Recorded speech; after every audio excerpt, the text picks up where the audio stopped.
I just finished up my little walk. I like to go by the waterfront, and I was listening old nostalgic songs, and The Spins by Mac Miller came on, and it reminded me of the days when I used to smoke weed, and I figured I would make a video about why I don't do that anymore. It's been at least a decade for me since I dabbled.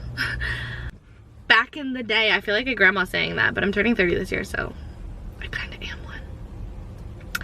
So I was introduced to weed when I was in high school, and I grew up in the times where there was Wiz Khalifa, Currency, Future. Anytime Lil Wayne would like spark his lighter at the beginning of a song, I would do the same.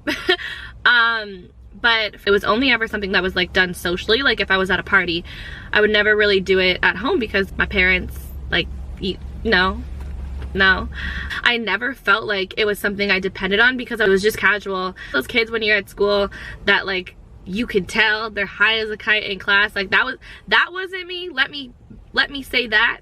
But I definitely dabbled with it socially, and that's when I first started trying those things. It was the same with alcohol around the same age, like teenage years.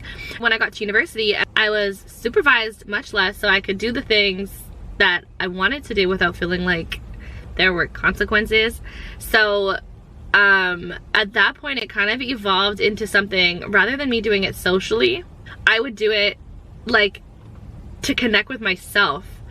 It was more of like a nighttime ritual. I would get all my schoolwork done, and then I would get my little dazzled grinder, my bedazzled pipe, and I would end up making like a 5-layer lasagna from scratch, watch an old movie, and like put some records on. I would spend time with myself. Food always tasted so much better. I was so creative. It unlocked a whole new layer of creativity for me. Music always sounded way better. I would be like, reflecting on every single thing. Like it was just a vibe. It was a vibe. And at that point, I still did not feel like I was depending on it, but I definitely had allowed for it to become part of my routine. Every single night, just put on my records, weed and Otis Redding on vinyl. I don't think there is an emotion to describe the feeling that comes with that, but I felt that. And I would literally just be laying in my silk kimonos, room full of smoke, would not talk to anybody, and just be in my own world. I really created my own world. And also, I was such a hustler back then. I commend that version of myself because instead of having to pay for it, I would write papers, do online tests, and tutor those who distributed it. So that was my way. Like I was thriving. It was a good time. I saw nothing wrong with it. It was great. But anyways, when things are not meant for you, they have to come to an end. And for this, it was like abrupt and horrible. I'll never forget, I want to say I was in the 3rd year university. I was living off campus with a few girls, and we were having a house party that night, and I decided to smoke instead of drink. I got my little bedazzled pipe, did my thing, and immediately I knew something was wrong. It felt like my soul had left my body. I had never felt like that in my entire life.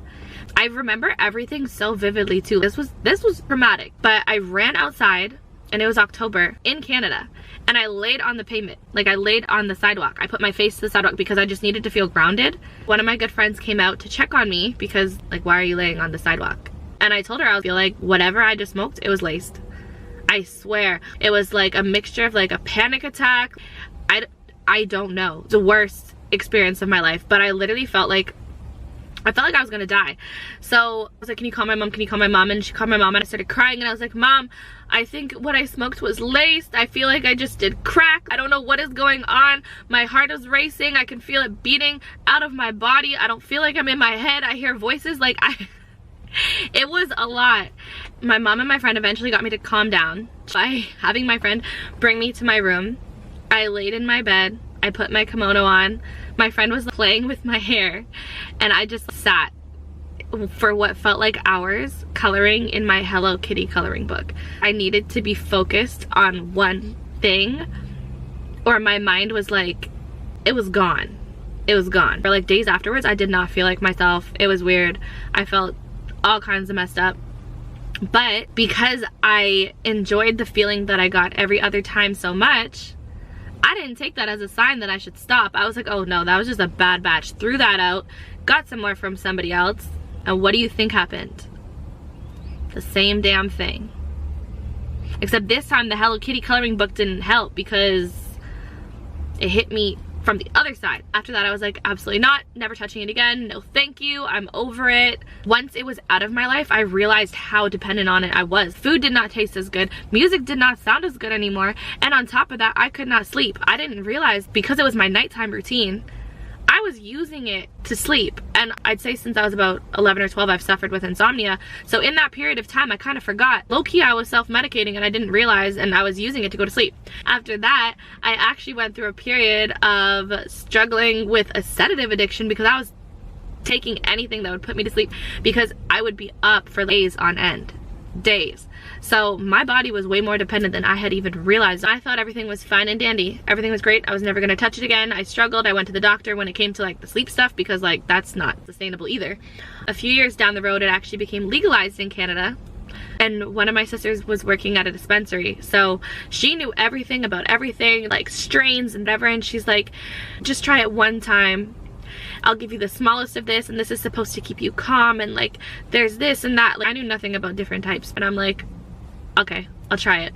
Me being me, I peer pressured my grandma into doing it with me because I do that sometimes. Like, that's our thing.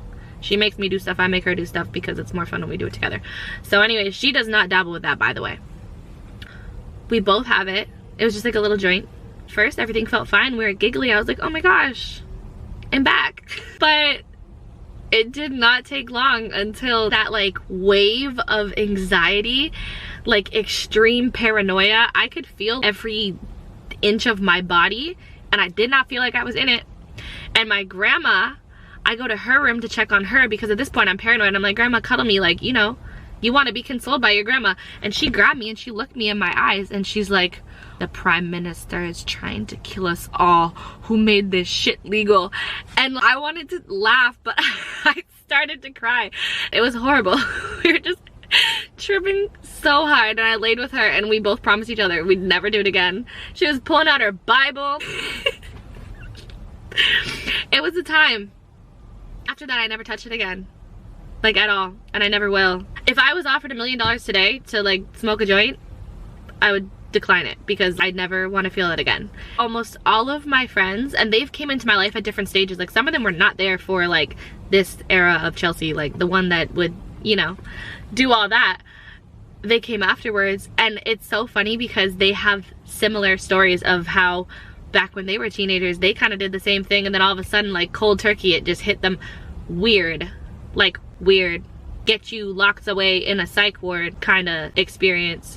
And it's crazy the way that life works out. A year and a half after that was like never touching that again, that's when I found out I was pregnant.